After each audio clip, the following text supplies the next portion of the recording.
So, Unitarian Universalism is not an atheist religion.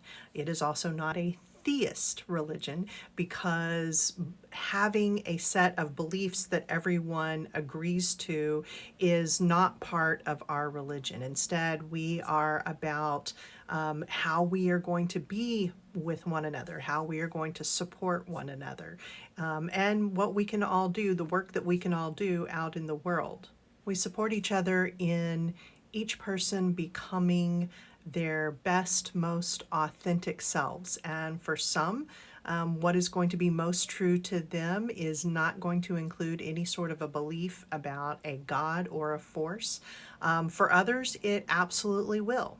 I find that most people, once they are in a religious, because we are religious, we are just very progressive and liberal, but once they are in an environment where you don't have these rigid definitions, like you have to believe this or you can't believe that, once you're in a space where that doesn't happen, I think people become a lot more fluid, especially because you get to hear the ideas of so many other people, including like just to say, I believe in God, that actually doesn't say a whole lot. Well, what do you mean by God? How do you understand God?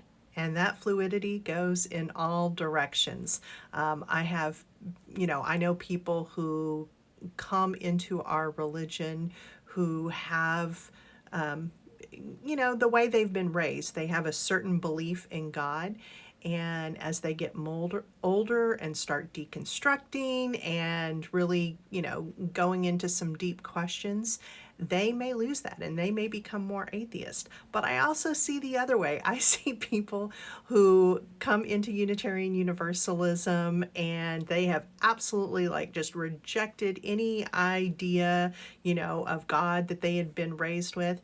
And once they learn that there are other ways of imagining greater meaning and a force in the universe, then they get to a point where they're like, oh, I don't think I can actually call myself an atheist anymore. Anyway, spiritual fluidity, I think that's part of our faith too.